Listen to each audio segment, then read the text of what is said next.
The Marvel Cinematic Universe.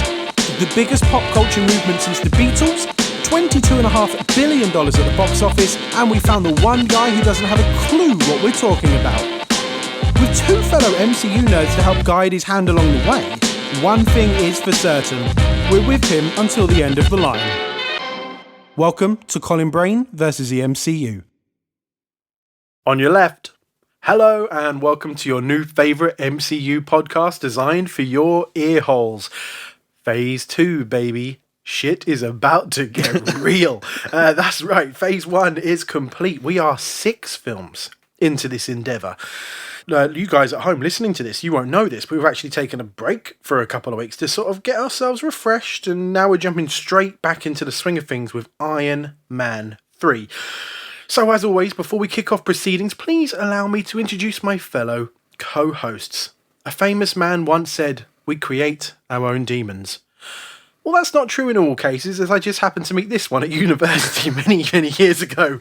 It's Robert Trott. Rob, how are you? I'm very good, thank you. That is possibly the best introduction I've received ever. I'm proud. Good. I'm very proud of that. Good. So we've got it now. I've got it noted just here in my notes that obviously we have to discuss your nickname this week because we are doing these conversations over Zoom. So I forget what we've had all in the past. Blokey is always in my head just for how horrendous that was. Ivan, was it Ivan Wanker or something like that? Ivan Wanko, yeah. Yeah, brilliant. Fantastic. So for Iron Man 3, who are you this week? This week I am Unhappy Hogan. Because Hogan is very unhappy in Iron Man 3, so He didn't get to direct. And he chose not to, but yeah. Oh, for fuck's sake. Already? I haven't even been introduced yet. Sorry, Colin. I wouldn't Priorities. Be a point to segue into this, but yes, there was an audio commentary fact for this Blu-ray. So Shane Black and Drew Pearce, the director and writer respectively, talked about Jon Favreau's appearance on the set and said that it was an emotional day and he got very upset at being on set but not being able to direct. Handing over the reins, so to speak. Yeah. So I think he went on to do Cowboys versus Aliens instead of one of these other Marvel movies, which wasn't very good. Good choice. Yeah, and instead of the Avengers, he went on to try and make for Disney a film called The Magical Kingdom, all about some kids trapped inside Disney World at night when it all comes alive, but nothing ever came to that. I remember it fondly. Classic. Oh, there we go. So obviously we can't forget, oh, fuck's sake, I haven't even been introduced yet, Colin Brain. So, and yes, the man who this very podcast is about, a man who probably says to himself at least 5 times an episode, honestly, I hate podcasting with these guys. They are so weird. It's Colin John Brain. Colin, say hello. That is not true at all, man. I love spending time with you guys. Although I'm actually quite intrigued by this Disneyland at Night movie. I reckon, get some people involved on that. Maybe, Yeah, you stack a good cast at it. It could be quite fun. I mean, I'd probably go the more darker side and it would turn into some psychotic horror when everyone starts getting butchered in the middle of the night. You get Disney would never allow that. Universal Studios could do it because obviously you've got Universal own all like Dracula, Invisible Man and stuff like that. The classic mate. Universal monsters. Yeah, it could be done. You never know. But anyway, yeah, I'm good, mate. Yeah, if that's what you asked. Yeah, I think I did. So before we jump into this week's film, I thought we could play a little game with you, Colin. Oh, shit. Shit. It's not a memory game, don't you worry. So, thank God for that. It's too late for that. I'm about to list a whole bunch of actors, and some of them, I've just pulled their names out of thin air, but some are eventually going to make their way to the MCU in films that we will, of course, get around to. Now, I'm going to list some of these actors, and I want you to say true or false as to whether you think they would appear in the MCU. I'm a little bit worried that I might not even know who half of these people are.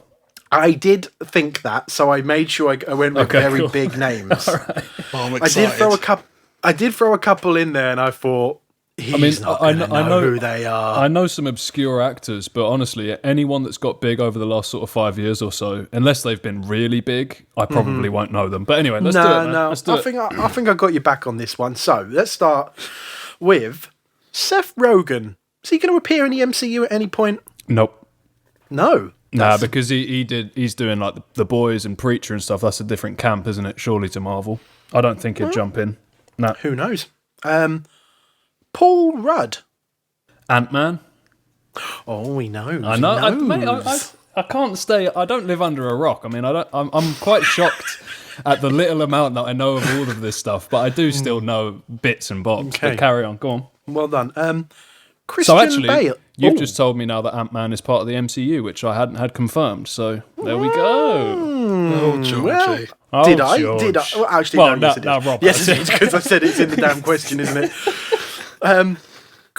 Christian Bale. No. Let's hope No? not. No. No, hope not. He's going to stay away from superhero franchises. Mm. Tom Hanks. No. Not Tom Hanks. I don't see it happening. Angelina Jolie.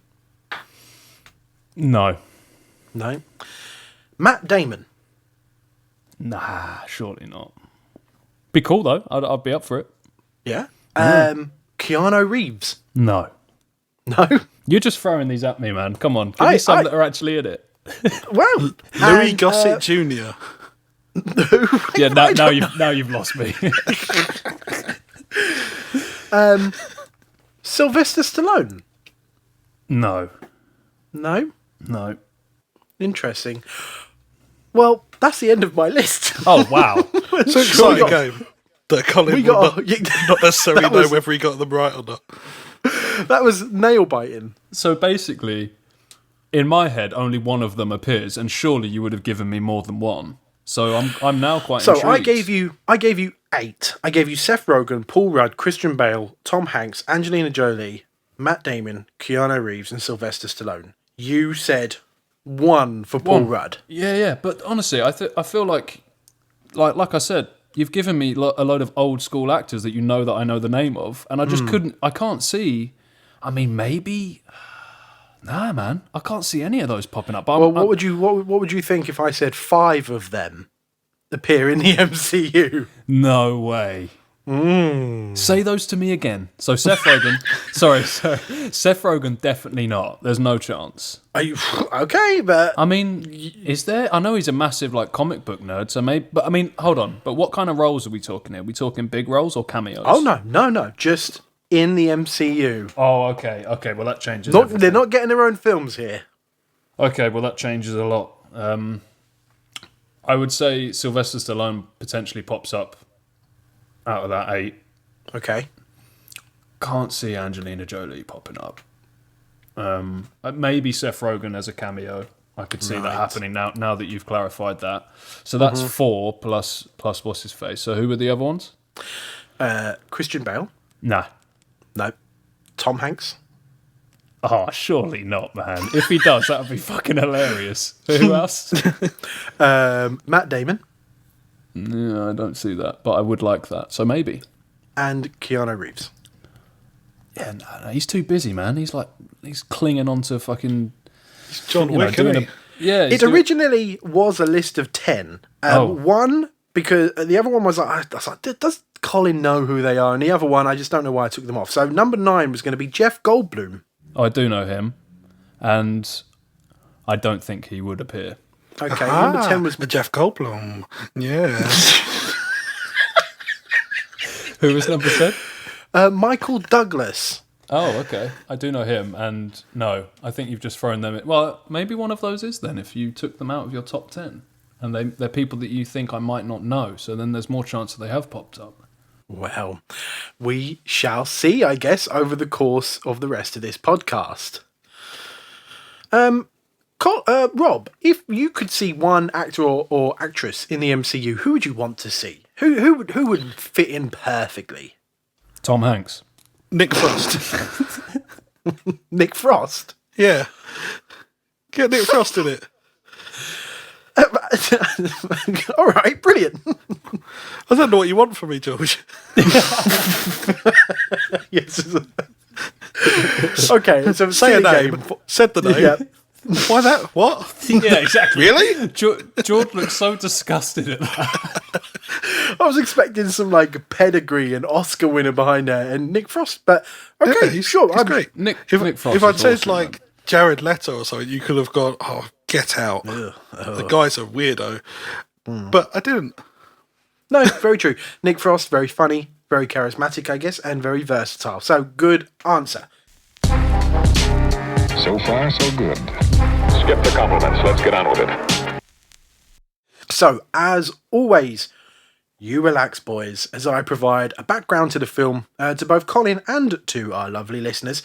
And as always, Colin, any questions, ask away. And I'm sure between us we might be able to answer, but who knows, I might be able to provide the answer in what I'm about to say as well. So, I remember last episode when I asked you where you thought we were going next in terms of the next film, or what you wanted to see. And you straight away said, well, I want another Avengers movie. Yeah. Which kind of was Marvel's problem after the Avengers as well, because the audiences started reacting the same way as well. So, once the audience knew that Iron Man 3 was coming, it just seemed to everyone that they just wanted the massive film, template set by the Avengers. It had some big boots to fill. So pressure was now on Marvel and Disney to then try and reconvince the fans that standalone films were just as strong on their own, as well as obviously our big group films. So obviously I've mentioned it a couple of times as well, and I think Rob's mentioned it just before as well, that obviously previously Johnny Favs, who directed Iron Man 1 and 2, would not be returning to direct. So the hunt for a director was on. It didn't actually take too long. The big bosses actually approached Robert Downey Jr. and asked him if he had any ideas or persons of interest as to who he wanted to sit in the director's chair. Now, we've mentioned it in our Iron Man 1 episode that, Downey Jr.'s sort of career resurgence was very much helped by the film Kiss Kiss Bang Bang, written and directed by Shane Black. Shane Black had also done some uncredited work on the scripts for both Iron Man films, so he knew the character fairly well, and he's got on well with Marvel in the past, so he was actually hired. On day one, he asked Marvel, who do you want the villain to be? And they said, well, we've tried in the past to make it the Mandarin, but all the way back to the first film, but we could never quite get it to work. If you can make the Mandarin work, then he's the villain. Go for it. But if you can't make it work, so be it. Do whatever you want. Now, the only other thing they told him that this film had to metaphorically send Tony back to the cave. So at some point in the film, his house and his lab had to be decimated. That was the only thing they told him that had to happen in the film. And so Shane Black then got to work on the script with his co-writer, Drew Pearce. There was no massive dramas throughout production, not even any sort of rumoured dramas or conflicts between Shane Black and the studio. So even when Black and Pearce came up with a certain twist involving the Mandarin, they went into Marvel Studios to pitch that idea to Kevin Feige. They've said they fully expected to be fired on the spot, but Feige and co. absolutely loved the idea and told them to run with it as well. But upon delivering their first draft of the script to Marvel, there was actually quite a significant change to the film that is out now. So obviously there's a reveal that the Mandarin is actually Aldrich Killian. Now in the original script, the real Mandarin and the real person pulling the strings was actually Maya Hansen, the botanist in it, played by Rebecca Hall. Mm-hmm. Kevin Feige really liked the idea, gave his approval, but again, and as mentioned before, I think I've done it in a previous episode, everyone unfortunately has a boss. So Kevin Feige's boss, Ike Perlmutter, I think we've mentioned him before, got his hands on a draft. He got his hands on a draft of the script, and I'll let Shane Black say the rest in this quote that I've got. He's here? Oh. The quote is as follows. We had a female character who was the villain in the first draft. We'd finished the script and but then we were given a no-holds-barred memo saying that absolutely cannot stand. And we've changed our minds because after consulting, we've decided that a toy won't sell as well if it's a female character. What was this dude's name again? Ike Perlmutter. So we had to change the entire script because of toy making. That's nothing to do with Kevin Feige, that's just Marvel corporate. So if anything, like I said, there was no massive dramas behind the scenes of Iron Man 3, but there was trouble brewing between Kevin Feige and Ike Perlmutter. The ending was also a little bit different. It turns out that good old Trevor Slattery was going to make an appearance at the end as well. So one of the versions of the movie that was shot, Trevor Slattery actually dies at the end, but only because he turns up at the end during the last set piece, and he's stolen one of the extremis injectors, comes out of the oil rig and says the line, "You try to lock me in the cupboard, you incandescent knobs." He jabs himself with the injection, but then promptly blows up. They decided to obviously cut that from the film, as in their words, it was quite frankly very Monty Python. Just while we're talking about changed endings, Yes. audio commentary facts. Yes. Went a bit deep. Octave below. Went a bit Johnny Cash. So the film was originally going to open, or one of the ideas that was originally going to open, there was two.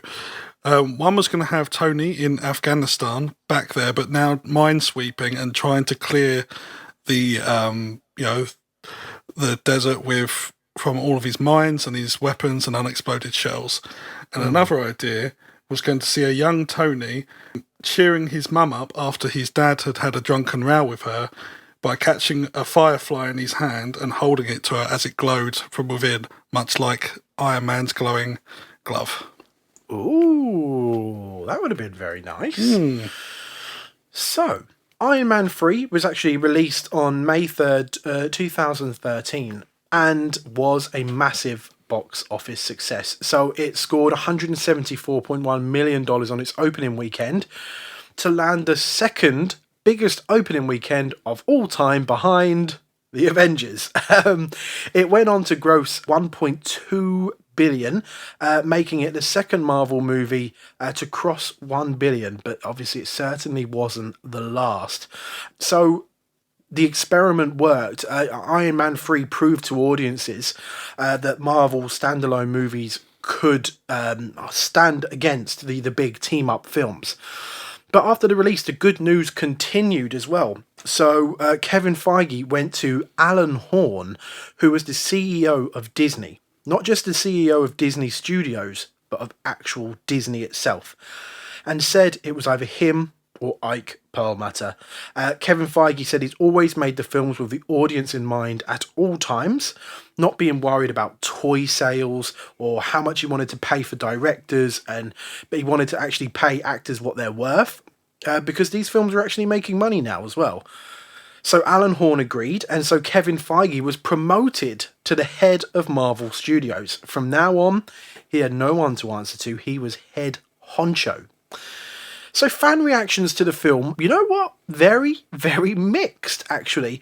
Fans had waited years for the Mandarin to be in the MCU. So the trailers, which I do recommend, Colin, you watch after this, the trailers feature the Mandarin very heavily. Sometimes they even have shots of the Mandarin or certain scenes with the Mandarin in that aren't even in the film. They designed them exclusively just to be in the trailer. Okay. It's a massive misdirect.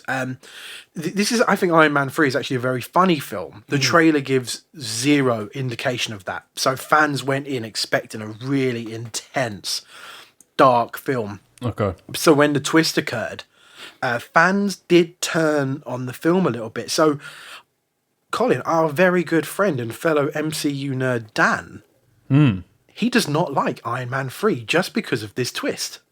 Okay. So it was an interesting reaction, and one I can't wait to hear your opinion on in a minute. Now, lastly, Iron Man 3 was the last film in Robert Downey Jr.'s contract with Marvel. So, upon wrapping this film, he was no longer employed by Marvel Studios. But obviously, Marvel were begging for Downey to re-sign a contract and get started on Iron Man 4, which he told Marvel he actually didn't want to do. He didn't want to do Iron Man 4. he was satisfied enough with Tony's character arc at the end of this film. However, he did say he'd be happy to return as a supporting character in future Marvel films. They didn't set a number of how many films he would return for, so he wasn't contracted. It would be entirely dependent on the quality of the script, and also he would take an outright fee for being in the film, plus a cut of the box office profits. So if he saw a good script that was out there, it was a good payday for him. So Robert Dollar Jr., they call him. Exactly. Yeah. Smart man. He was after this. So this might be the last we see of Tony Stark, or it might not be. I guess we'll have to watch this space. So, the big question, Colin, what did you think? Well, firstly, Ike Perlmutter, you can go fuck yourself. Yeah. I'm glad that guy got fired or whatever. He's God gone. knows what he's doing now. He's gone. So, carrying on from that point,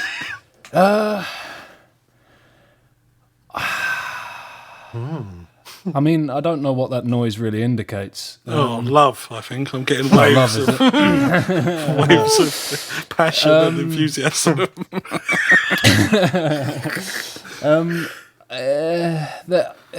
I've been toying around with what to say today when you asked me this question. I think I was sort of a bit disappointed, to be honest. I don't know whether or not that's just I was riding on such a high from the Avengers, and it raised the bar so damn high for me. I mean, I was like, I was like, after watching that, I was like, fuck yeah, man, let's get on with this, and I mean, yeah, I don't. It's really hard, man. Like I don't want to say I didn't like it because I don't think that's true, but I didn't enjoy it as much as I was hoping to. I don't really think it did enough to any of the characters' developments for it to feel necessary. Some of the new characters that came in, I wasn't particularly bothered by. I did like I liked Tony Stark's sort of more emotional, the sort of panic attacky, anxiety-driven side of things. That was quite interesting to see. So it's not like I didn't. It's not like I hated everything, but I just kind of watched it and I got a bit bored halfway through, and I was like, oh, this film's like 2 hours 15 minutes. I don't really care anymore. And then like certain things were happening which we'll get into, and so overall I just kind of finished it and was a bit like, oh, fuck it, like. Okay, well, I'm sure once we do the deep dive we'll be able to get into more clarification from you. What about you, Rob? How was this rewatch for you? Yeah, I mean, this is the first time I've watched it with the audio commentary. I've watched it many times before. I really, really like this film a lot, and I think, my enjoyment for it hasn't sort of waned over the years. I wouldn't say it's like when we watched Captain America, I found myself oddly appreciating it more as time goes on, but I don't I don't like this any less than when I first saw it. So it's not like over the years I keep watching it and go, I love it even more each time. It's yeah. Interesting. Maybe I'm slightly biased because I was already such a massive fan of Shane Black and his films as well. I love his use of dialogue. I love that for no reason whatsoever. Most of his films are set at Christmas. I love that he's. Christ, that was annoying. I love that his characters are always. I love that his characters are always flawed. I love his use of henchmen too, which we'll get onto in the deep dive. So you know what? This is actually one of my favourite MCU films out of all 23 films. It's got, it's everything I love about a superhero film, an action film. I mean, even a comedy. I think the dramatic moments work just as well as the comedic moments, and this is easily Robert Downey Jr.'s best performance as Tony Stark so far, or ever. Who knows? So, let's do a deep dive then, because I'm very intrigued to know what Mr. Moody Brain thinks of this film. Fucking Christmas. Look, no, dude, I mean, what's the point? Because it just means you're watching it. What are we on now? Like, it's middle of May. I'm sat there and then hearing fucking jingle bells and there's a Christmas hat on fucking every other person in the movie. And you're just like, what's the point? It's not a Christmas film, is it? It just makes it feel weird when you're watching it any other time of the year. Excellent. At a New Year's Eve party in 1999, Tony Stark meets scientist Maya Hansen, the inventor of an experimental regenerative treatment called Extremis that allows recovery from crippling injuries. Disabled scientist Aldrich Killian offers him a place in his company, Advanced Idea Mechanics, but Stark rejects him. Now, Colin, did you recognise one of the men Tony meets at this New Year's Eve party opening scene? I don't think so. So when he's walking through the party with Maya Hansen, he gets introduced to this Chinese government official, and he's introduced to him by a man named Yinsen. And Yinsen was who Tony met in the cave way back in Iron Man 1. He even said he met him at a party in Switzerland. He even says way back in Iron Man 1 that he met him. So I can't work out whether that's a next time baby or a last time baby. Last time baby. It's a last time baby? Okay. It's both, because he in the narrative of Iron Man 3 is next time baby. Yeah, true. I'll be sacrificing my life and getting killed for you. But for us, it was last time, baby. He was dying. So obviously, and in this beginning scene as well, we get to meet Happy Hogan again, sporting quite the mullet and facial hair. Yeah. So he may not have wanted to return to the director's chair, but Johnny Favs is having a lot of fun in this film. I know he's not in it much, Colin, but is he too much in this film? Because he's certainly, shall we say, heightened in this film. Yeah, I mean, they obviously, the whole him being the security man, like the head of security now, and him, so I quite like that though. I thought it was forehead of security. Yeah, forehead of security. Yeah. I mean, it was obviously it was quite accelerated or it was pushed to the max, but I think a character like that, I mean, he's been in all of them. It's a familiar face. They got to do something with him, haven't they? And exactly. Yeah, I didn't hate that bit at all. Yeah. So it's also. This whole beginning's a nice reminder of just how horrendous Tony Stark used to be. Because, essentially he leaves a disabled man on a rooftop in the cold on New Year's Eve, at the promise of working with him. Any thoughts about this opening scene, Rob? Yeah. Yo, listen up, here's a story about a little man who lives in a blue world. Oh, yes. What a needle drop. The first thing we hear... Very strange. That's your thoughts of the beginning of the film? Yeah. One more drawn. Eiffel 65. I'm blue. Yeah. Brilliant. Cheeky scamps. I thank you for your input. No, I really like the opening. I think it's good to see Tony in sort of dick mode again. And also it sort of... I don't know. I think it sets up the sort of villain's motivations from the off. It kind of does it juggles a lot of things, and it sets up a lot of bits of exposition, but not in a way that's like the moment with the plant. I feel sets up, where we go with sort of that piece of science and that plot thread. I think it sets up a lot of stuff really well and neatly. It's all set up, but it doesn't feel like a setup for sure. And I love that he's sort of. We see kind of a little bit of vulnerability from Downey Jr. though. Once he's alone in the hotel room with Maya, I think there's a really nice moment where he says, "You're the most beautiful woman I've ever met," and she says, "You could do better than that." And he's like, "Oh, in Switzerland," and he sort of you can tell he's a little bit shy during that scene as well. I do like this opening quite a lot, and I think it sets up one of the main themes of this film and of Tony Stark as a whole of we create our own demons. And I think that's something that Tony has always sort of done. So in December 2012, 7 months after the Battle of New York, Stark is suffering from post-traumatic stress disorder. And he's having frequent panic and anxiety attacks due to his experiences during the alien invasion and subsequent battle. Restless, he has actually built dozens of new Iron Man suits to cope with his insomnia, which then creates friction with his girlfriend, Pepper Potts. So, Rob, Tony Stark with anxiety and post-traumatic stress, do they make it work? Do they make it believable?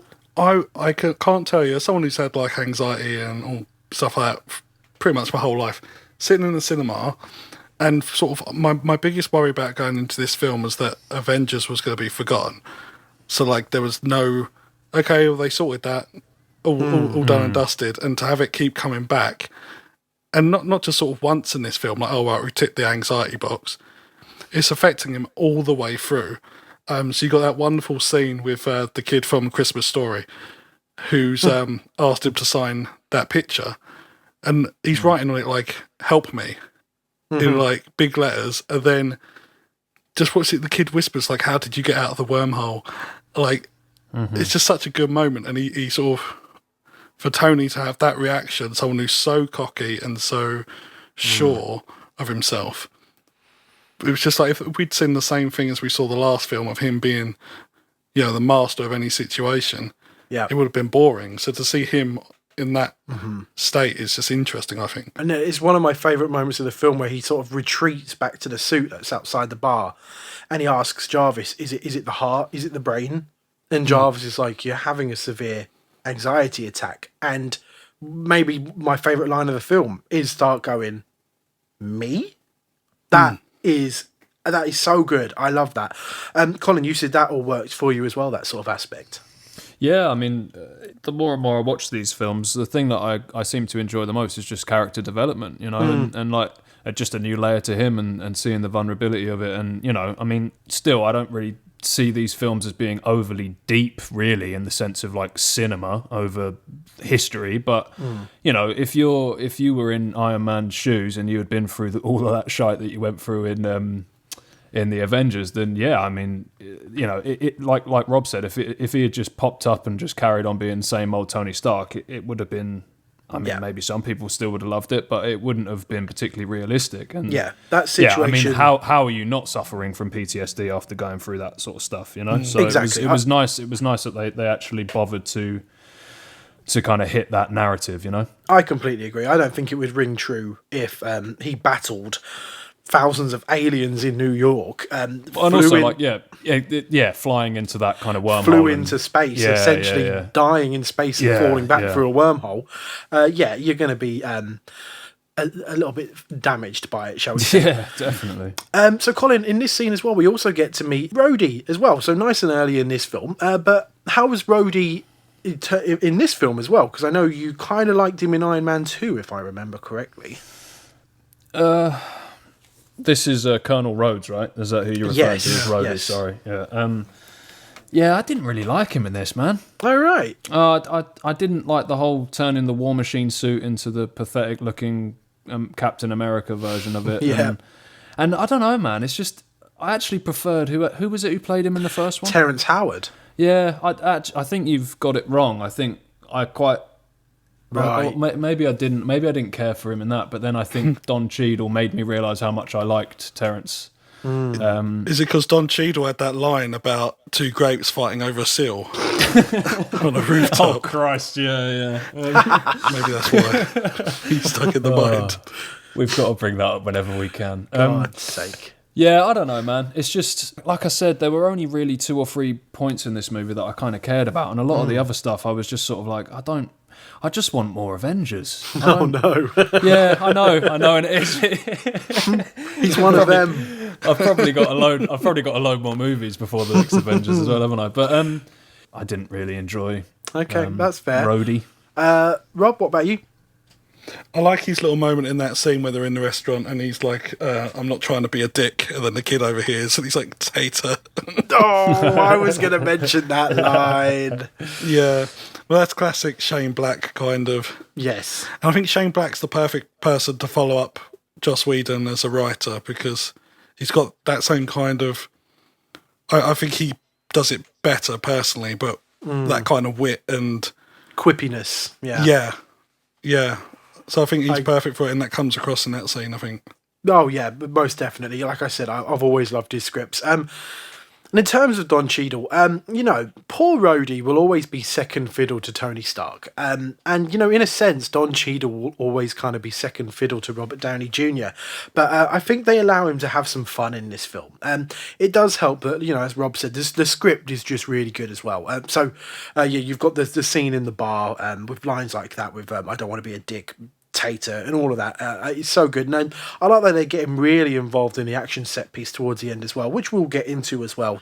And so then, a string of bombings claimed by a terrorist known as the Mandarin has left intelligence agencies bewildered by a lack of forensic evidence. Now, Stark's security chief, Happy Hogan, is badly injured in one such attack at the Chinese theatre. He's then put into a coma, prompting Stark to boldly issue a televised threat to the Mandarin, revealing his home address in the process. The Mandarin sends gunship helicopters to destroy Stark home. Hansen, who came to warn Stark, survives the attack with pots. So then the set piece with Tony's house being destroyed, Colin, is this one of the moments you were gripped by or not? Yeah, I thought it was quite predictable that Hansen wasn't quite who she seemed when she suddenly popped up. I gathered that was going to come back and... Because, as soon as Tony Stark kind of gave his address and then you then get the attack and the fact that she just happens to be there needing to take him away for something. I mean, I guess they were trying to play it on the fact that she knew it was going to happen or whatever. But, yeah, I don't know. I mean, it was all right. Interesting. I really thought we had you after Avengers. We've got more work to do, it would seem. Dude, I don't want to just sit here and moan. I'm just being honest. I'm not doing this to be a dick. Rob, what about this set piece? I like this set piece. I think it's not perfect, but there's some real good sort of action moments in it. There's the moment where he's using the prototype suit and none of his stuff's working because it's not been installed. So he has to fire that piano at the helicopter. Yeah. There's the real nice moment that when it starts off and they're in that explosion and he brings you kind of realise why he's got this suit that he could that bit was steer cool. effectively, and he flies it all out, protecting Pepper. Potts. Yeah, I really like that. But there's before this, you mentioned the moment at the Chinese theatre, and Happy Hogan. I think this is the first time I noticed this. It got a real big laugh out of me when he says, "Oh, what you doing here? You're on a date. You watching a movie." And then Happy Hogan comes back and says, "Yeah, it's a little movie called The Party's Over, starring you and your junkie girlfriend." It's so good, isn't it? But that's so Shane Black. It's such a lame insult as well that it's perfect for Happy Hogan. Like, he thinks he's a badass. Yeah. But it's a little movie called The Party's Over. I'm going to stop asking you, Rob, what you thought of it before me now, because the two things I had listed in this fight scene was the fact that Tony's designed a suit that would automatically latch on to Pepper to protect her, and him using launchers to essentially launch a piano at a helicopter. So I really like this fight scene as well. So Tony's got all this. Obviously, the anxiety and the PTSD, and obviously some of it's because of what happened to him in Avengers, like we discussed. But it makes you ask, why didn't he have PTSD after his time spent in the cave? Where he came seconds away from dying, getting hit by that bomb. I think it all boils down to back then he didn't have Pepper. Obviously, she was just more of a colleague then. I think this newfound anxiety is rooted in his doubt as to whether he can protect Pepper or not, because everything's changed now. And I think that is sort of another big foundation of the film going forward as well. Yeah, I agree. There's this whole scene where he's not present with her. Like he's downstairs in another room and Iron Man is upstairs, kind of thing. And as she calls him up on it, and he's like, "Look, I'm just a man in a tin can, up against gods and monsters and all this stuff. But that's no good if I can't protect." He says, if I can't the one protect thing you, I care about, you. Yeah, and there's that moment where he's having that nightmare, and just it's a brilliant performance by Downey Jr. when he wakes up and the suit is really creepily it's like a horror film, just grabbing her because it sees her as a threat, and it's sort of almost plays them as two separate entities. It's just really interesting that the shame that he has on his face when he's upset her and he's left in that room on his own. And she leaves the room, and yet again, this was all part of him maybe trying to protect her as well. That suit is in that house to protect them, and that's the reason she's now leaving their bedroom. And he sits there defeated, but also he can't catch his breath as well because obviously he's still having this anxiety attack. It's a really powerful scene. But they balance it well because there's a comedy moment there as well where she's having a go at him. And he says, "Oh, what, like you're meeting with Aldrich Killian?" And the robot just sort of turns its head judgmentally at her. Yeah. I love it. So, Stark escapes in an experimental new Iron Man suit, which has his artificial intelligence, Jarvis, pilots to rural Tennessee. This is following a flight pan from Stark's investigation into the Mandarin. Now, Stark's new armour is not fully functional and it lacks sufficient power to return to California, leaving the world to believe him dead. Now here, Stark investigates the remainings of a local explosion bearing the hallmarks of a Mandarin attack. Now he discovers the, in hyphens, bombings were triggered by soldiers subjected to extremis whose bodies explosively rejected treatment. These explosions were falsely attributed to a terrorist plot in order to cover up extremis' flaws. So as I mentioned earlier, Tony is metaphorically sent back to the cave in this film. Now, Colin, I know some of the gadget porn, I guess, etc. in previous films was something that didn't overly work for you. So what about this new direction when he's suddenly suitless and gadgetless? Yeah, I liked it. I Okay. really didn't like that little twerp that he joined up with when he reached there, though. That little kid did my head in.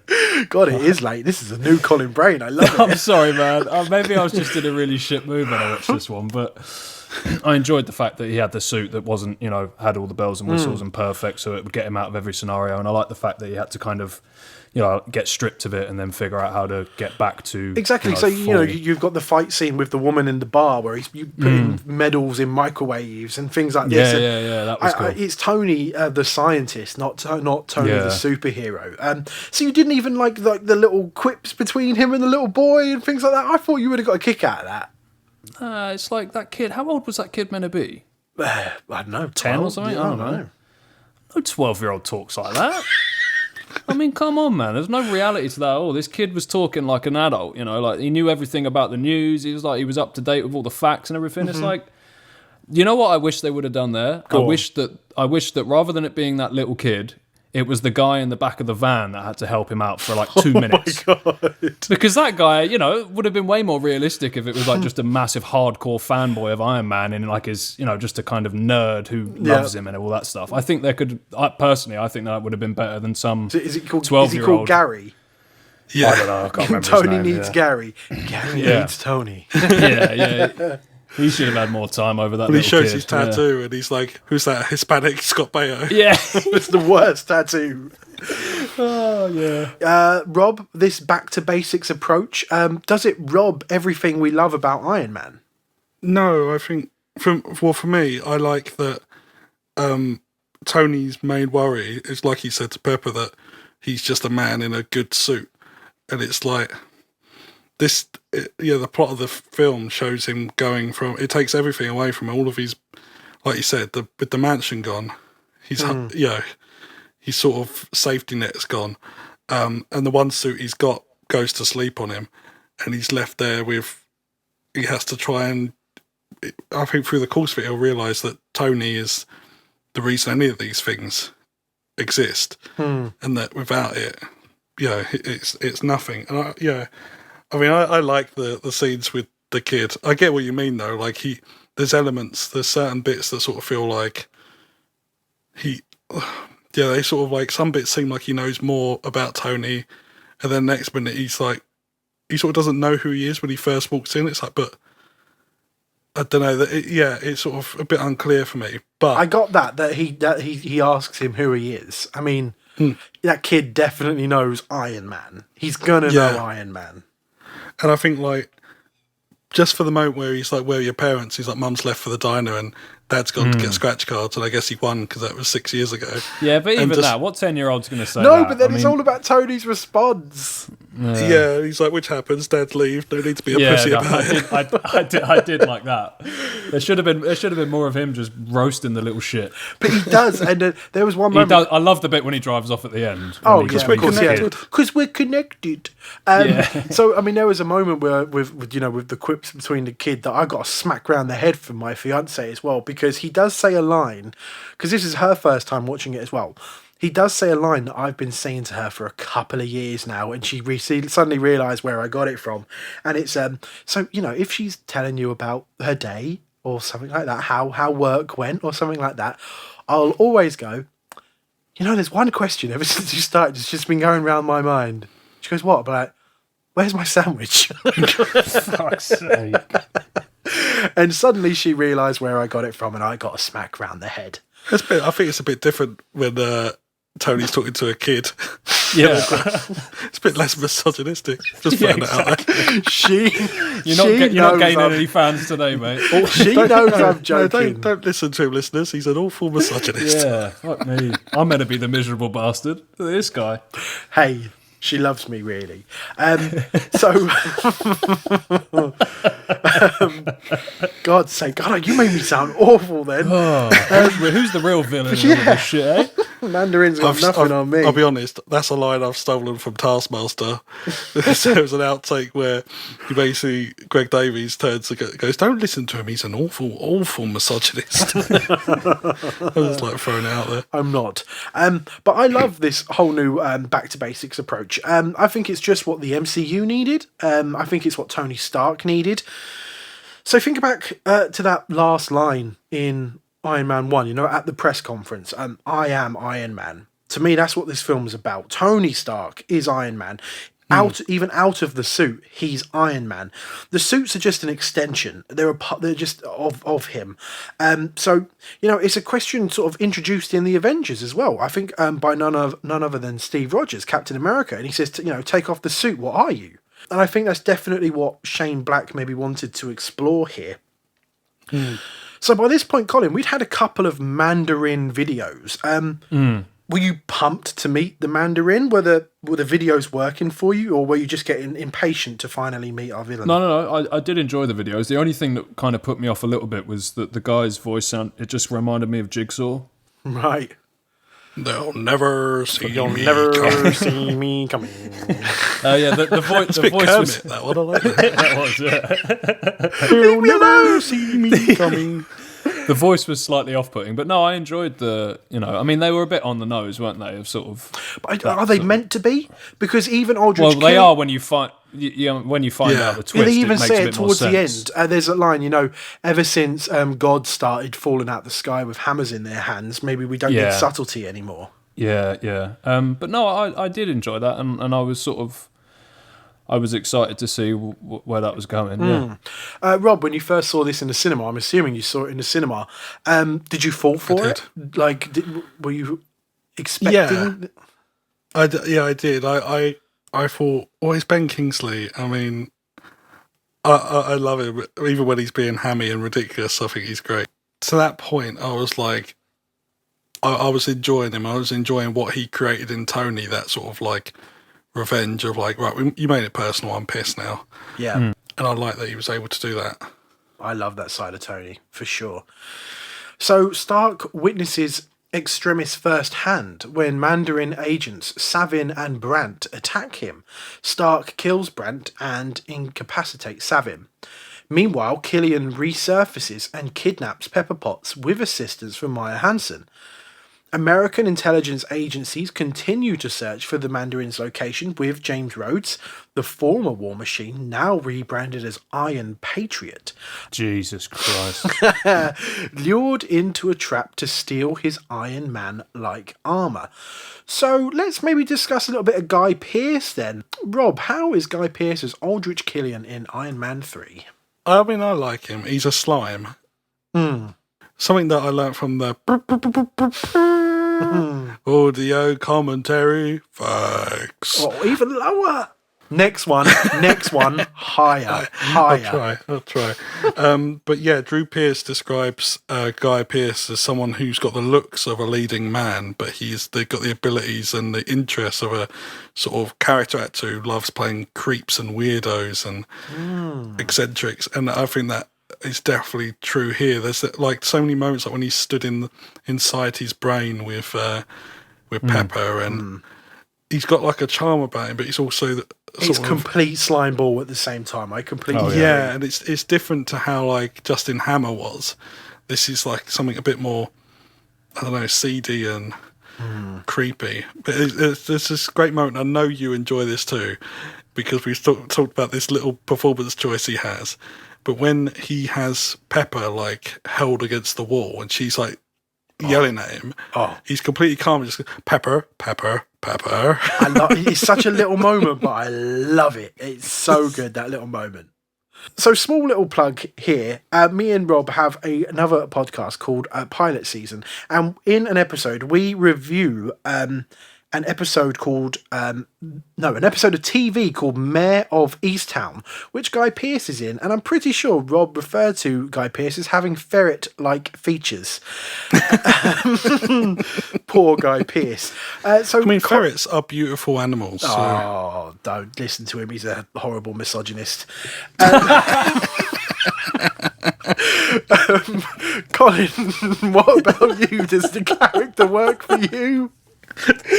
Oh, that was good, mate. You've redeemed yourself there. Sorry, what was the question? Aldrich Killian, how did he work for you? Okay. Oh yeah, he sort of had that Bond villain vibe, which I quite enjoyed. Yeah, definitely. I thought he definitely looked the part. You know, like that kind, like you both have said, like the kind of slimy ferret. Just a slimy ferret. I enjoyed him. I think it makes a bit of sense now that from what you said at the beginning about the whole Maya was meant to be, the main villain. Originally, and obviously, yes. Originally, because I sort of struggled throughout the whole film to realise why they were both in it. Because I don't think either of them brought anything different apart from... I mean, I know you had the kind of... Maya's character was sort of bouncing between does she really want to fuck him over or does she not? That sort of vibe. Yeah. But yeah, no, I mean, it didn't bother me. I quite enjoyed him. I thought he was decent, and I really liked the storyline of what was it called? Extremis. Yeah, I really like that, and I think visually that looked great. Like all of the elements behind that whole thing, I really enjoyed. The fight scenes around it. Yeah. Like the whole fact when the couple of times where he gets absolutely smushed up and then he's just back and he's got all of his face is lighting up and shit. I really enjoyed that. It reminded me of Terminator 2 and the whole most definitely. At one point he loses an arm, doesn't he? It's really good. There's a great line as well which Robert Downey Jr. improvised where he's having that fight with Brandt and she walks. He sets the place on fire. And he goes, you walk right into this one, but I've dated hotter chicks than you. Apparently that was a Robert Downey Jr. edition. Nice. Excellent. So in terms of Guy Pearce, I mean, again, maybe slightly biased here because I've always quite admired his performances. And I think he's having a ton of fun here. Because on paper, I think Aldrich Killian is a pretty intimidating villain, I guess, but in reality it gives Guy Pearce a hell of a lot of silliness to play around with too. Whether he's playing sort of like the bumbling idiot at the beginning of the film, which I think he's so good in the beginning of the film, or like we said, he's quite literally breathing fire in another scene. I think in the hands of maybe a less talented actor, we could have been in a bit of trouble. But thanks to Mr. Pearce, it all sort of works for me. So let's get to the main talking point, shall we? So Stark traces the Mandarin to Miami and infiltrates his headquarters using improvised weapons. A lot of Christmas gadgets there for you, Colin. I think there's some balls. Yeah, that whole bit was Austin Powers, really, wasn't it, for a couple of scenes. Powers! Yeah, I weren't into that. They even incorporate little Christmas bells into the score. I love it. I loved it. No. Bollocks. So inside, he discovered... It was almost as bad as him awkwardly dancing to that shite Jingle Bells track at the beginning of the film. Unnecessary. Hang on, guys. Oh. Can you hear that? Oh, here we go. Excelsior! Of course. We almost missed it. Stan's a pervert in this one. Yeah, he is. Yeah. He's just a perverted pageant judge. Handing out Good on him. tens like it's nobody's business. Yeah. Yeah. Right. Like a comic book Len Goodman. So to continue, inside he discovers the Mandarin is actually an English actor named Trevor Slattery, who is oblivious to the actions carried out in his image. Now, Killian, who appropriated Hansen's extremis research as a cure for his own disability and expanded the program to include injured war veterans, reveals he is the real Mandarin behind Slattery's cover. Yeah, commentary. Facts. Oh, wow. So, in the scene where Tony finds out about the soldiers and the experiments going wrong, Drew Pearce posed the question of the soldier who is set to explode. This is something that you can maybe go back and have a look at, and we can maybe run a poll about what people think. But he wonders who that soldier looks more like, the director Christopher Nolan or the director and writer Aaron Sorkin. Well, we will definitely post that in our socials, and we'll have to try and Just a bit of fun, guys. let the listeners decide. Just a bit of fun. Oh, that's almost as fun as that game I played with Colin earlier on in the episode. So, right, let's talk the twist. Rob, does it work?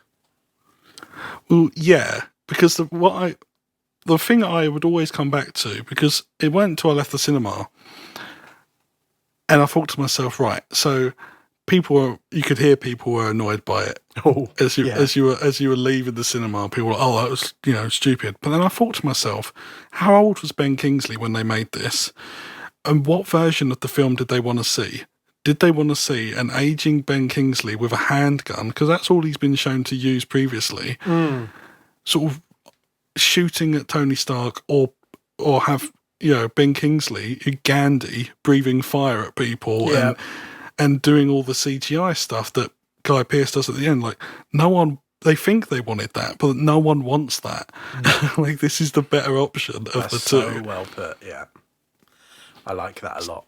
So yeah, it worked. Yeah, I love that. Colin, what was your reaction to this reveal then? Were you disappointed like other fans, or I did it wanted work him to for have fire.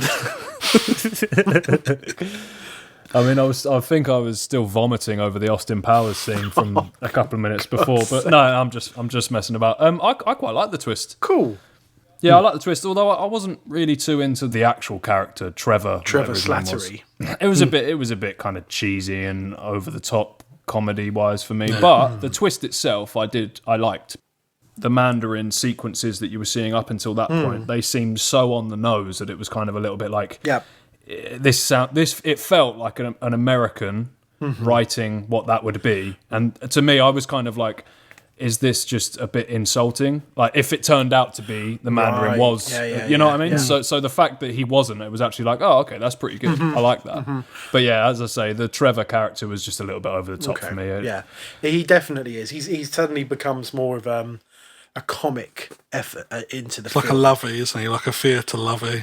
Yeah, and it's like the real like English, like real played on accent. Trevor Slattery.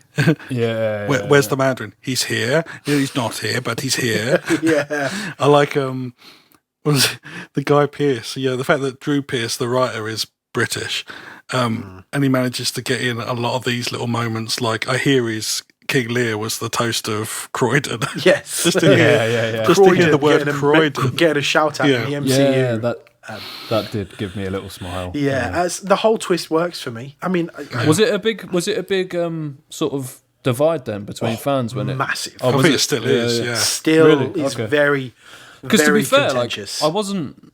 I mean, I guess if you're a hardcore fan of these things, I can see it. But it wasn't like a holy shit, this must have divided people. Personally, to me, when I saw it, it was just like, oh, okay, that's kind of interesting. I think like the equivalent would be if, say, you went to see The Dark Knight, and because the Mandarin is quite a famous Iron Man character, even though there's sort of racial stereotype issues with it, I think it'd be like if you went to see The Dark Knight and suddenly Heath Ledger wasn't the Joker, Sure. he was just someone else, I think you'd be a bit like, oh, right. Even if the then isn't twist it- worked, you'd be. Yeah, but isn't it just more about the way it's executed, though? I mean, obviously, yeah. yeah, I don't know. I mean, we're all preaching to the choir, I guess, aren't we? Yeah, in the context of the film, and like Aldrich Killian's motives, I think it works within the context. But yes, it's very, very contentious still. Even I think Drew Pearce was even asked about it. I mean, this was this film's getting on a little bit now, and Drew Pearce was even asked about it recently, and he talked about it and did admit that maybe the misdirect was a bit unfair. They went out and shot certain scenes just to put in the trailer and Yeah, things but like that's just like good yeah, marketing. no, isn't no, it? I'm completely with you there. Because when I first saw the film, I had no idea this twist was coming. How did you react, then, man? I got so caught up in the trailers and just how dark the film looked as well, and how intense Ben Kingsley seemed as the Mandarin. So sitting in the cinema when it's suddenly revealed that he's some alcoholic, drug addicted, struggling English actor called Trevor Slattery, to be honest, I couldn't help but just laugh. Yeah. Because, I saw it in the cinema and I wasn't annoyed at what they'd done to the Mandarin. I was just like, yeah, they got me. It worked. And also from then on, to me, all bets were off. Because I built in my head what I thought the film was going to be, what the last set piece was going to be. Like Rob said, I was like, how are they going to do that last fight scene with Ben Kingsley versus Iron Man? I couldn't quite figure out how they were going to do it. Suddenly all those preconceptions crumbled, and I was like, where do we go from here? So, even on future watches, it still works for me. Is there a more subtle way to introducing Trevor than him walking out of a bathroom going, I wouldn't go in there for half an hour? Maybe.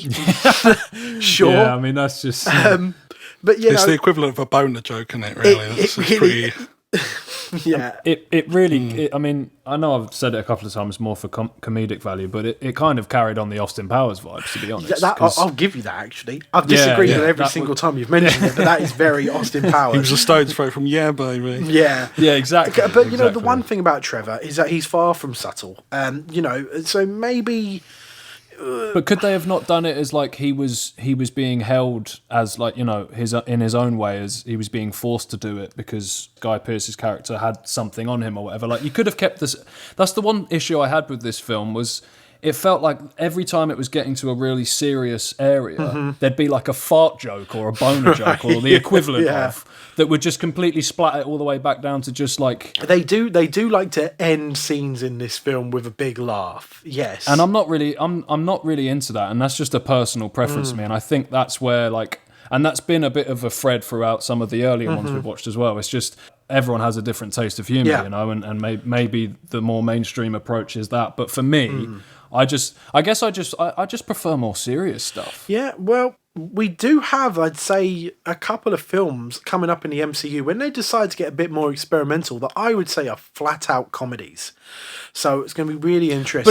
But if it is a flat out comedy, it's fine. You get that it's that tone, so you're prepared for it and you listen to it. Yeah. But the fact that like it kind of bounces between these quite far ends of the scale between something being serious and then comedy. When it's done well, I mean, in the Avengers, it felt like that was the time where they did it the best because the humour was more like, it was more them bouncing off each other and like, digging at each other and stuff. But whereas this, it was just like, it was something serious happens, let's throw it was almost like breaking the fourth wall a little bit, like look at the camera and fucking whatever, It just felt a bit too much for me personally. Interesting. So after capturing Stark, Killian reveals he has subjected Potts to Extremis in the hope Stark will help fix Extremis' flaws whilst trying to save her. Because obviously everyone keeps imploding most of the time. So when Hansen betrays Killian by threatening to jeopardise his operations, Killian then kills her. Stark eventually escapes and reunites with Rhodes, discovering that Killian intends to attack President Ellis aboard Air Force One, using the Iron Patriot armour controlled by Savin. Stark kills Savin, saving the passengers and crew, but he cannot stop Killian from abducting Ellis and destroying Air Force One. So earlier on, like I mentioned, I love Shane Black's use of henchmen because obviously henchmen are so overly used in action films, and he always tries to do something a little special with them sometimes, and I think it completely works here. So, they got that moment during his escape.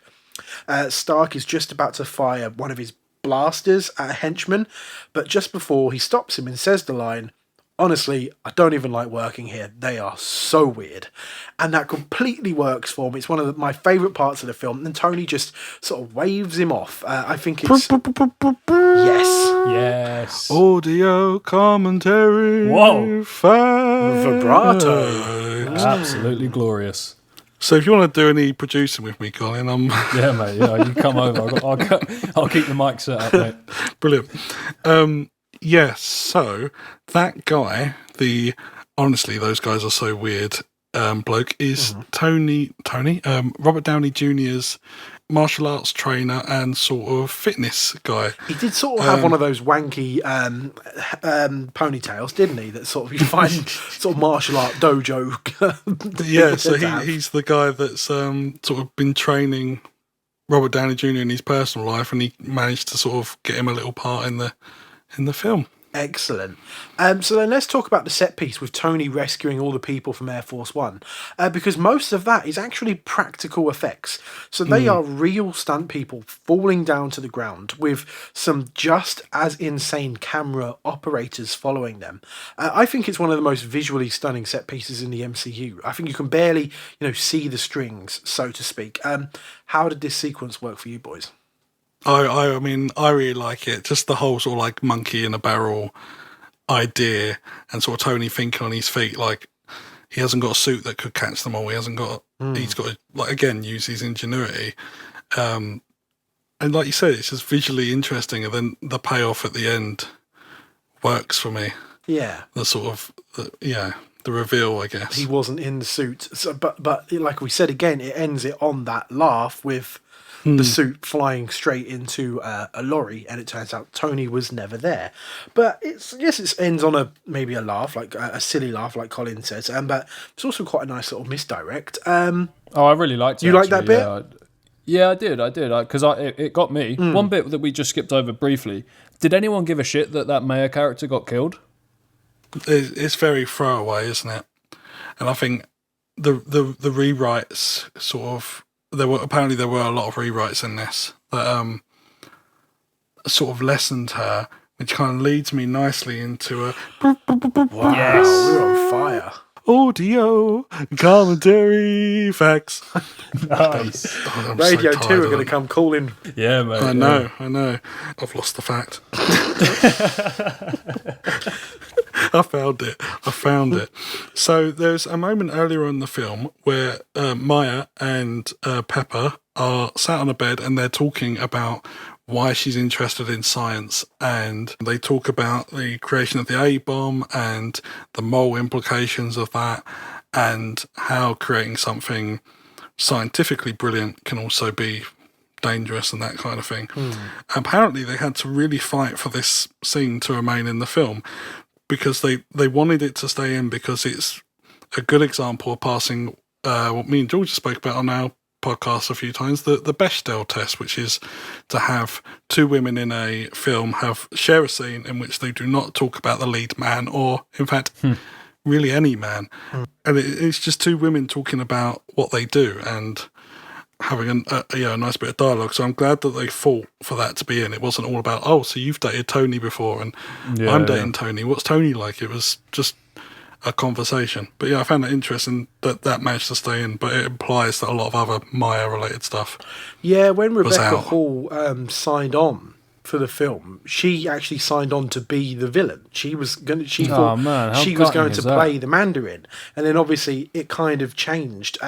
So I think that I read somewhere that Drew Pearce and Shane Black did say they would try and film more scenes about her character in there, try and flesh her out a little bit more.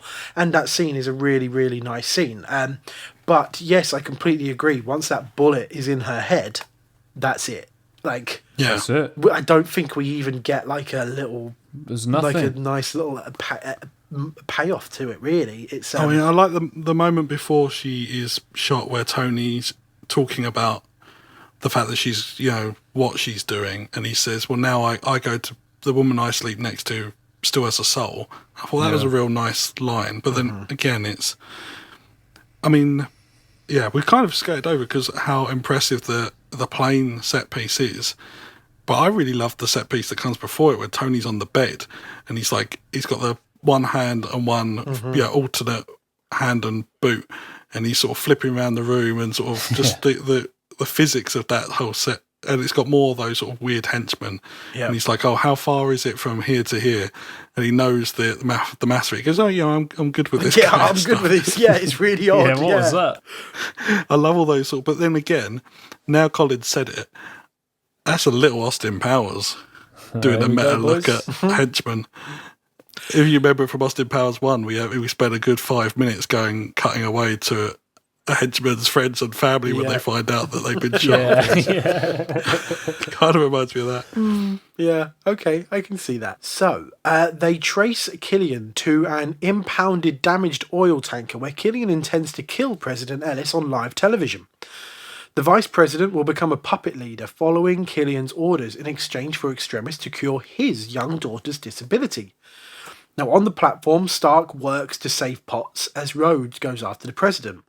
Stark summons his remaining Iron Man suits, controlled remotely by Jarvis, to provide air support. Rhodes secures the president and takes him to safety, while Stark discovers Potts has survived the Extremis procedure, but before he can save her, a rig collapses around them and she falls to the platform below, causing Stark to believe that she is dead. Stark fights Killian, but finds himself cornered. Potts, whose Extremis powers allowed her to survive her fall, intervenes and kills Killian to save Stark. So, I'm pretty sure I know what the answer is going to be here, but Colin, did you believe for 1 second that Pepper was dead? No. Okay, I thought so. Because... Okay, maybe for about half a second. Half a second? Okay. As she was falling in the air, I was like, oh, fuck, they're killing her? And then she hit the ground. I was like, hold on a sec, she's just been pumped full of all that shit, hasn't she? She'll be fine. Yeah, okay. Yeah. But yeah, I mean, I agree, whether or not as an audience we believe it, to me it's still pretty effective, mainly thanks to the performances of Gwyneth Paltrow and Robert Downey Jr. in that scene as well. So we haven't really discussed her yet. So Gwyneth Paltrow, we've talked about her in every single Iron Man episode so far. So Colin, how was she in Iron Man 3? I enjoyed her in Iron Man 2, apart from just the kiss at the end, which was kind of irritating. But yeah, so it sort of felt like it was a steady pace from that, really. Good, yeah, I somewhat agree. So, Rob, this last set piece, were you bored of all the action by now, or did they save the best till last? I do really like the action set piece. I like the build up to it as well. The Pepper Potts thing, I don't know why they sort of confirmed that it worked on her before she fell. Because if you didn't know it worked and she fell and then she walked out of the flames later on, you're like, oh, holy shit, it worked. Rather than, oh, we know she's safe. Yeah, that makes sense. Yeah, that is my sort of one bit that annoys me, but I really enjoy, I think Rhodey and Tony get some good moments in this, building up to this sequence, and it feels very Lethal Weapon style, which is obviously Shane Black. But has that kind of buddy cop kind of I love when they're it. ducking for cover and Stark says, oh, I'll take a look. And he quickly pops his head up and come back down, and Rose says, how many? And he was like, I don't know, it was too quick. Nothing, too quick. And when he takes a shot, and he was like, I almost got one of them, and he was like, if you were trying to kill the glass. Just there's lots of nice little moments, and it shows that Tony hasn't got that military training, and he is sort of flying by the seat of his pants a lot of the time, whereas Rhodey has a skill set that obviously has its purposes from time to time.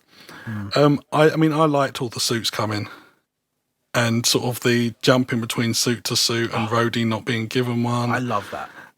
And just sort of seeing what all the different ones did as well. It was just pretty cool. I like the prodigal son returning. That moment was really cool. Yeah, the old suit coming back. Yeah, like it felt nice. There's been a lot with that suit, I think, throughout throughout the story, that suit has become a big plot thread, even to the point where Harley says, like, we can't charge it, and Tony has another panic attack. He's like, without the suit, he feels like he's nothing. Yeah. So that coming back, despite being hit by a lorry and him riding it off, was quite a nice little beat, I thought. Yeah. So, what about you, Colin? This massive final action set piece at the port, shall we say? I'll ask you the same question I asked Rob. Were you bored by all the action so far, or again, did they save the best till last? I don't know if they saved the best till last, but at the same time, I wasn't bored by this point. There were a lot of the elements in it that I enjoyed. I did like all of the suits coming out. I think I would have preferred it if you'd seen a little bit more of the individual suits, because it was all happening quite fast, and like some of them you just saw it for a split second, and I don't know, it would have been maybe nice if they had just honed in on 2 or 3 of them and had a little bit more time with each of them. Yeah, you've got like the drill one, and you got one that sort of splits into bits, and one that's like almost Hulk-sized, isn't there? Like that sort of lifts up the thing. Yeah, I think, and again, like, so this is just me being a miserable bastard. Some of the times with these set pieces or these action sequences, it can just get so far-fetched beyond the point of, like, when they're like flying around mid-air and being caught by certain things, or like one of them falls and they just dramatically land on a big metal like slide and then carry on going, like there were parts of that were a little bit, come on man, let's just keep it real a bit. But then, you're watching a Marvel film, so you have to kind of put all that shit to the back of your head, which is something that I still struggle with to a point. I did really like Pepper Potts getting the final blow. Yeah. I really enjoyed that. There were some typical nice fanboys that touch. didn't like that, but screw them. Yeah. Yeah. Get them a room with old Ike Perlmutter and just fuck them all up. They can play with their Aldrich Killian action figures. Yeah. Yeah, exactly. Yeah. Shove them up their asses. I adore this set piece. I think it's quite strange that all the kind of things that Colin's listed that he doesn't like in set pieces, all the things I do kind of love. I love this, all what was happening. I love that all the stakes were constantly changing. We've got to save the president. Pepper's also in danger. Killian's pretty much invincible by this point and just sprouting new limbs. We've got other henchmen now filled with extremis as well. They're both after Rhodey and Stark. It somehow even gets even better once Stark's suits join the party as well. And, I love the moments with Stark, jumping off of platforms only then to jump into another suit, or ejecting out of suits in order to propel him to a different platform. I love it. And it all comes back around to what I said earlier, that Tony is Iron Man even without the suits, because in this final scene, he's using the suits here in clever ways, not just to fight. They're props to him in the fight scene as well, and all works for me, I'm afraid. So, don't be afraid, mate. Well, I'm not afraid, no. As a sign, you should be. Colin's going to get you. Yeah. He's going to be like that Iron Man suit over Tony and Pepper tonight. You're about to nod off and he'll be stood there. Austin Powers. Fucking Christmas. So, as a sign of his devotion to Potts, Stark then orders Jarvis to remotely destroy all of the Iron Man suits. The Vice President and Slattery are arrested, and Happy awakens from his coma and watches Downton Abbey, bless him. With Stark's help, Potts' extremis effects are stabilised, and Stark promises to scale back his life as Iron Man, even undergoing surgery to remove the shrapnel near his heart and throwing his obsolete chest arc reactor into the sea. He muses that even without the technology, he will always be Iron Man. So, like I said, to me, this is all about that one of the first lines in the narration where Tony says, we all make our own demons. So we've got Iron Man 1. Tony faces his own demons because of the weapons he used to create, and maybe not entirely caring too much as to who they got sold to. Iron Man 2. Demons sort of created by his dad, his father, and the Stark name, and it's all about the Stark legacy and the Stark and ego. And here in Iron Man 3, he creates a villain out of Killian. Let's just hope if we do see Stark again, he's finally at peace, and in his words, just stops creating his own damn demons. So, Colin, at this point, do you even want an Iron Man 4? Is there room for further Stark adventures? Do you think his arc is complete? Because, like I just said, the arc reactor in his heart is gone. His suits are gone. He's happy with Pepper. Do we need more? This final scene was just utter Hollywood vomit-inducing shite. I hated every second of it. No. The fact that the suits turned into a firework display while they're cuddling and oh my god, I think he even says man. Merry Christmas. Oh, it's just too much for me. It's just the most on-the-nose, happy ending. Let's all go home and fucking the world is amazing and everything's sorted. Let's wrap it all up with a perfect little bow on a present. Let's all And I give each hated other it. the fuck eyes. And Yeah, let's just go home and give each other the fuck eyes. It was, I really, really, really did not like the end to this film. This episode is definitely getting an expletive rating. Yeah, I'm sorry, man. Like, I feel bad, but at the end of the day, we are doing a recap Of course. podcast about these films, so I have to be honest. And yeah, this ending made me angry. You would have liked Colin Brain when he's angry. I don't want to see an Iron Man 4, but I do want to see Iron Man come back in the Avengers, and I want to see him get the shrapnel back in him somehow, get that fucking fire under him, or whatever. Like, he needs to... If he's coming back, which I know he does, he definitely does, he needs to come back and...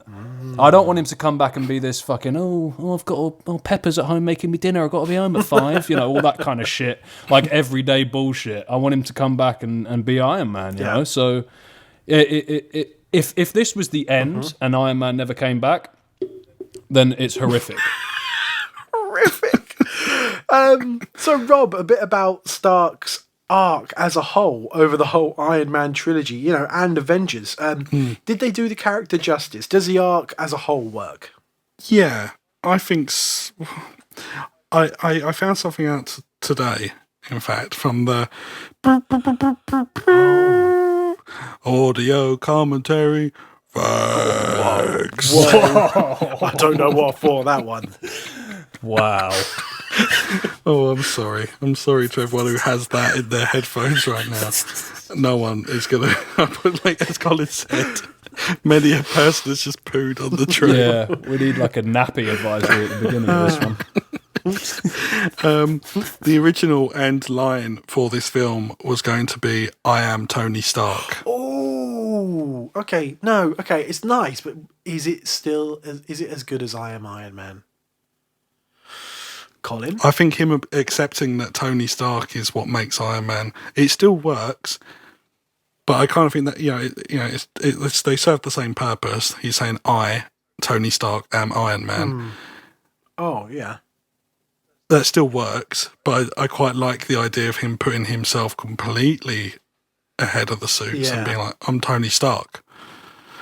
Yeah, I keep sort of going back and forward on what I think, but I gotta admit, the ending, I enjoy it. I'm on a different opinion to Colin, but that's what I love about this podcast is that if it was all just us sitting there, gushing about the films all the time, it'd be boring, and same with life, really. It's good to hear different perspectives. Yeah. But Happy Hogan watching Downton Abbey was not originally the choice that was made. How dare you? How dare you? You did... Oh, is that his trivia? No, he's done okay. the... But he didn't tell us get the vocals. Why is there a trumpet? I'm losing my voice. Audio commentary facts. Oh, he is losing the voice. He's gone a bit, And it was also, my son's asleep next door. We've gone from himself. death metal to smooth jazz. Nice. Yes, so Happy Hogan was originally going to be watching UFC. He was going to be a fan of fighting, so obviously his character comes from fighting in the comics. And they kind of hint at it in Iron Man 2.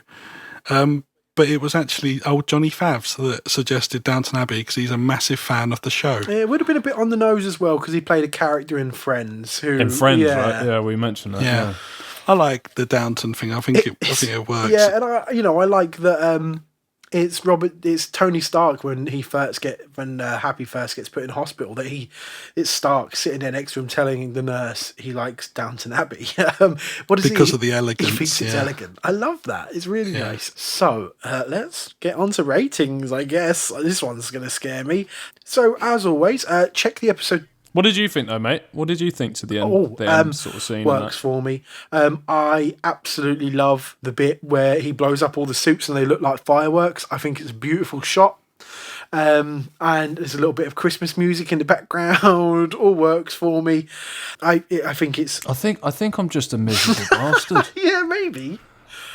I mean. I love that he throws the arc reactor into the sea at the end. Where his mansion was, because it shows that, he's completely maybe even moved on from that as well. But were you not? But like, I think one of the things that maybe and was slightly even more annoying was the thought of like, oh, Iron Man's done. Like, I don't want him to be done. I'm enjoying him as a character. Mm-hmm. Maybe that's where some of the frustration comes from. And did you guys not think that when you were watching it? Did you not think like, oh man, I don't want him to be done? Yeah, of like, course. It's a lovely way to tie it all up, but at the same time, I want to see him. It's always sad. Doing his thing. It's always sad losing a character. But it all depends, do they do it? Do they do the exit justice? And yeah, but we know he's coming back in the Avengers, and if he wasn't, well, we didn't know by then. Wouldn't that be? We even didn't more know by gutting? then. We knew that his contract had expired, so that was a big thing going into Iron Man 3. Okay, so they no one knew. At that point if he was even All coming we back. knew was that right. his contract had expired, and this was his last film in the contract. So, a lot of people going into that, and he's finally going up against the Mandarin. The question was, is he going to die in this film? Because we didn't quite know what was the. But then obviously, they did announce this little contract extension and things like that. A few months after this was released, so we knew that he hadn't signed on for a film after this, but there was definitely options. So. Yeah, I mean it all works for me. So so check the episode episode description, everyone. We have a letterboxed account, so you can follow all of our ratings, which we give at the end of each film. So then by the end of this wonderful experiment, Rob, me, and Colin will all have our own whole ratings of the MCU so far, ranked from best to worst. So. Out of 5, I'm going to ask Rob first. I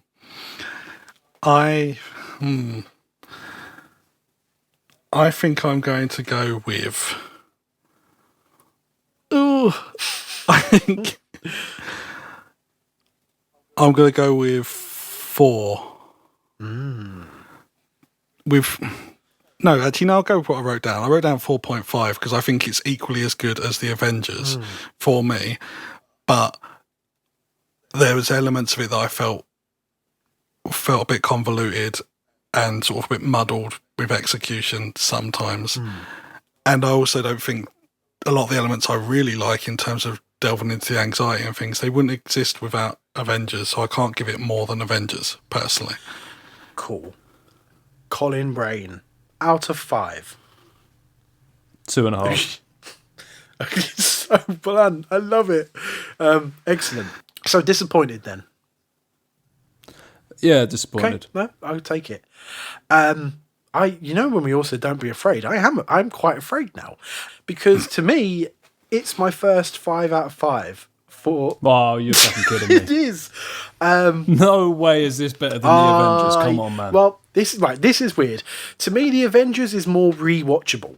So I could pop on the Avengers any day of the week, and I'll watch it all, and I'll have the time of my life. If I couldn't watch Iron Man 3 every single day. I couldn't. But do I prefer it as a whole? Yes. So it's a 5 out of 5 for me. Colin is shaking his head, everyone, sitting back in disbelief. No, man, you do you. If that's what you're thinking, that's great. Will. Thank you very much. Let's start wrapping this bad boy up. So we're on to trivia competition time. You know too much for your own good. Now that's what I call using the old head. So who is going first? Colin, you decide who goes first. Let's hear it, George. Go on, okay. mate. So Shane Black is obviously one of the writers here, and one of his heroes. Now, this may or may not have inspired also, because he did some script work for Iron Man 2 as well. The set piece in Iron Man 2 where he's at the Monaco Grand Prix. Now, one of Shane Black's heroes is the Formula One racer. Have you ever heard of him? Ayrton Senna? No. So he basically is one of the greatest Formula One drivers of all time. Prick. Is that the same as yours?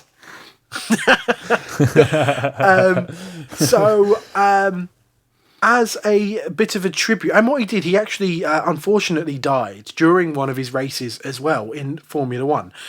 And at his funeral, there is a heartbreaking photograph of Vivian Senna, his wife. She Oh, was there a documentary made called about this? Senna. Or a movie? Yeah. It's Yeah, really it's good. very, very good. I do know it now. Yeah. What she did, she grabbed his helmet and put it against her face as a little goodbye to him. Now, as a tribute to Ayrton Senna himself, they actually had Pepper Potts do that as well. So just when she thinks that obviously that Tony is dead, she grabs the Iron Man helmet and touches it to her head. Doesn't kiss it, just leans on it on the head. And that was a tribute to Formula One world champion Ayrton Senna. That's really nice. That's beautiful, mate. Yeah, it would have been really nice if I could. I should have asked you first, shouldn't I, Rob? No, that's all right. It's fine. I do going with believe your it backup? wasn't actually his wife. I think it was his sister that did that. Interesting. Just going to throw that out there. Okay. So this other fact, I was going to lead with this, and then Colin started talking about his views on this episode, and I thought, maybe I won't go for this fact. But you know what? I'm going to go for You're it. only going to go for it because I got yours. No, I'm going for it because I'm brave and Brave. bold. So, the director, Shane Black, is also a very famous writer, has written a lot of films as well. And as Colin noticed, and this film is set at Christmas. Now, this is a director trait of Shane You're Black's. being very brave and bold. That I'm is going for very it. brave. I'm going for it. Fucking Christmas. I love it. His films include Kiss Kiss Bang Bang, Lethal Weapon, The Last Boy Scout, obviously Iron Man 3, The Long Kiss Goodnight, Last Action Hero, which he wrote, I think, the first draft for, and The Nice Guys, all feature either moments at Christmas or fully set at Christmas. Now, he said of his reason why, someone asked him why he did this, he says, Christmas is fun. It's unifying and all your characters are involved in this event that stays within the larger story. It roots it, I think, and it grounds everything. At Christmas, lonely people are lonelier, seeing friends and family go by. People take reckoning. They take stock of their lives, where their lives are at Christmas. It just provides a backdrop against which different things can play out, but with one of those unifying global heading. I've always liked it, especially in thrillers for some reason. It's a touch of magic. Now, he goes on to say, I also think that Christmas is just a thing of beauty, especially as it applies to places like Los Angeles, where it's not so obvious and you have to dig for it like little nuggets. One night on Christmas Eve, I walked past a Mexican lunch wagon serving tacos, and I saw this little string, and on it, it was a broken plastic figurine with a light bulb inside it of the Virgin Mary. And I thought that's just a little hidden piece of magic, you know? All around the city are little slices, little icons of Christmas that are as effective and beautiful in and of themselves as any 40-foot Christmas tree on the lawn of the White House. So that is why he likes setting films at Christmas. It's arguably quite a lot of research went into that. I even researched George's answer.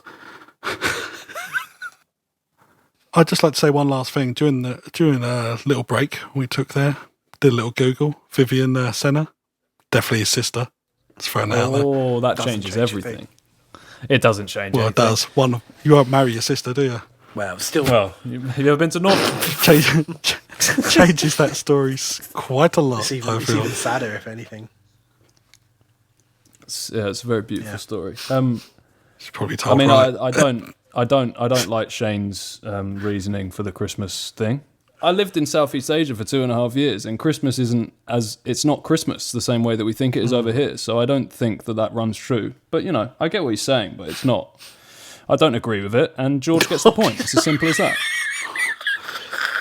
I mean, personally, I think his trivia was wrong because he didn't research it. Even though it was wrong, I still preferred it. Wow. Oh my God. I mean, it was brave and bold. I mean, you were giving Christmas trivia to Scrooge then. I mean, I don't. Yeah. I admire the balls. Yes. I admire it. It's nothing against Rob, not at all. I'd rather give correct trivia twice than incorrect trivia once. Is how I live my life. I see. This trivia is getting interesting. Okay, Yeah. okay. Well, that's if we don't even know who's winning, so let's. We'll let you know next week. So another week and another film down in this adventure. Colin, any idea where we're going next? I imagine we'll be on to the next movie of another Avenger. I don't think I'm getting introduced to any new sort of superheroes just yet. So it's going to be one of the other dudes, maybe Captain America 2 or Thor 2. Okay. Or, So how does another trip to Asgard sound? Yeah? Sounds good. Cool. Yeah. So that's right. Next week, we are watching Thor, The Dark World. Whoa. Okay. So that's another week. As always, it's been a pleasure, boys. Rob, say goodbye. Goodbye. Colin, say goodbye. Goodbye. Goodbye. Next time we meet, let it be in peace and friendship. This is as far as you're going to get tonight. Such valuable stuff. All in a nice work. Sweet dreams, little friends. He's escaping. I fear we have not seen the last of him. And we're not quite done yet. Yes, of course, we have the obligatory post-credit scene. We've actually double-checked if Colin saw this one. He did. So this is the only Marvel film to be told in flashback. And we realised that it wasn't Tony Stark telling the story to us, but instead he's telling the story to his now good friend Bruce Banner, who has fallen asleep during Tony's story. We did tell you, Colin, to expect him anywhere. Yes, even in Iron Man 3's post-credit scene. Disappointed we didn't get the actual Hulk, I'm assuming, or are you still just as happy to see Mark Ruffalo, albeit very briefly? Yeah, it was nice. It was a nice palate cleanser after the throwing up session I had from the last scene of the movie. So yeah, it was nice. Fantastic. But I'm pretty sure just before we started recording this little segment here that you went, oh shit though, wasn't it? Well, it was shit in terms of it wasn't like the other ones where it's like teasing you, it's dropping you something new that you're kind of like, oh, that's interesting. What does that mean? Who's this character? Where's this going next? It was, I mean, maybe shit was a bit harsh, but clearly I'm in that kind of mood tonight. But yeah, I mean, it was fine. It was nice to see him. I think it would have been weird to didn't- maybe tease something if the whole last 5 minutes is about this is the end of Iron Man. Yeah, but then it could have been but is it? I agree. Rob, any thoughts on the post-credit scene? Well, me and you are both a bit iffy with voiceover sometimes. So it felt nice that they used the voiceover we've been hearing as like he's been talking to. It furthers their relationship, so we know they're friends. And, I like the whole, like, I'm not that kind of doctor moment, and he hasn't got the right temperament for it. They're good jokes. I liked it. That'll do. I think even at the time I wasn't upset it wasn't setting up more. I don't think, but then I think like I'd been sort of reading, like you had been reading all the contract stuff, so it was like just kind of accept. I mean, I was always happy to see Bruce Banner again. Yeah, of course. Yeah, it's always a pleasure to see Mark Ruffalo. So yes, like I said, that is another week. So thanks for listening again, everyone. Stay safe, stay well, and stay nerdy.